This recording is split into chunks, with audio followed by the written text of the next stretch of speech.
জাতীয় সড়ক ৮-এর নির্মাণ কাজের অগ্রগতি পর্যালোচনায় NHIDCL কর্তৃপক্ষের সঙ্গে বৈঠক করলেন সাংসদ প্রতিমা ভৌমিক। দীর্ঘদিনের এই গুরুত্বপূর্ণ সড়ক প্রকল্পের কাজ দ্রুত শেষ করার বিষয়েই ছিল মূল আলোচনা। বৈঠকে প্রকল্পের বর্তমান অগ্রগতি, বিভিন্ন অংশে চলমান নির্মাণ কাজ, নির্ধারিত সময়সীমা এবং কাজের গতি বাড়ানোর উপায় নিয়ে বিস্তারিত পর্যালোচনা করা হয়। এছাড়াও নির্মাণ কাজে যেসব সমস্যা ও প্রতিবন্ধকতা রয়েছে সেগুলি দ্রুত সমাধান করে প্রকল্প বাস্তবায়নে আরও গতি আনার উপর জোর দেওয়া হয়। সংশ্লিষ্ট আধিকারিকদের কাছ থেকে সর্বশেষ অগ্রগতির রিপোর্টও নেন সাংসদ প্রতিমা ভৌমিক। বৈঠকে জাতীয় সড়ক ৮কে দ্রুত, মানসম্মত ও সময়মতো সম্পন্ন করার লক্ষ্যে প্রয়োজনীয় সমন্বয় বজায় রাখার বিষয়েও গুরুত্ব দেওয়া হয়। যে আগরতলা থেকে হোয়াই হয়ে কমলপুর, কৈলাসহর, কুমারঘাটের যে আমাদের বাইপাস রাস্তাটা, এটার একবারে দুর্বিষহ যন্ত্রণা আমাদের যারা যাত্রী তারা ভোগ করছেন।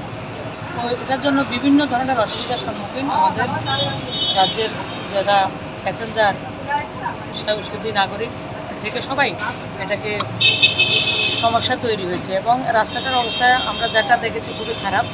তার জন্য গত কয়েকদিন ধরে আমি সম্পর্কে রয়েছি এবং যারা অফিসার রয়েছেন ওনারা ওই জায়গাতেই ছিলেন। গতকালকে রাত্রে ওনারা এসেছেন, তো আজকে ওনার সঙ্গে আমি দেখা করতে এসেছি, যিনি দায়িত্বে রয়েছেন ইডি অফিসার চৌধুরী সাহেব।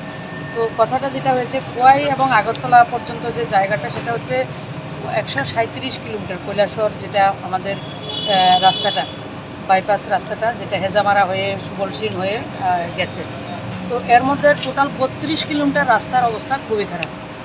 বিষয় হচ্ছে 2020-এ এটা রাস্তা শুরু হয়েছে, কিন্তু এর বছর দেড়েক পরেই যে কোম্পানি সে দায়িত্বটা নিয়েছিল তারা রাস্তার দায়িত্ব ছেড়ে দিয়েছে। ওদেরকে KLD যেটা তাদেরকে টার্মিনেট করা হয়েছে এবং এরপরে দোসরা একটা কোম্পানি এটা হয়েছে সাউ কোম্পানি, যে সাউ কনস্ট্রাকশন যেটা ঝাড়খণ্ড থেকে এসছে, তারা এই কাজটা শুরু করেছেন এবং NHIDCL যে এটা আমাদের ন্যাশনাল হাইওয়ে তারা দেখছেন, তারা CRRI একটা যেহেতু সমস্যা তৈরি হয়েছে একটা সমীক্ষা একটা কোম্পানিকে দিয়েছেন রিসার্চ করার জন্য। জাতীয় সড়ক ৮-এর নির্মাণ কাজ কবে সম্পূর্ণ হবে এবং সাধারণ মানুষের দীর্ঘদিনের অপেক্ষার অবসান কবে ঘটবে, এখন সেদিকেই নজর।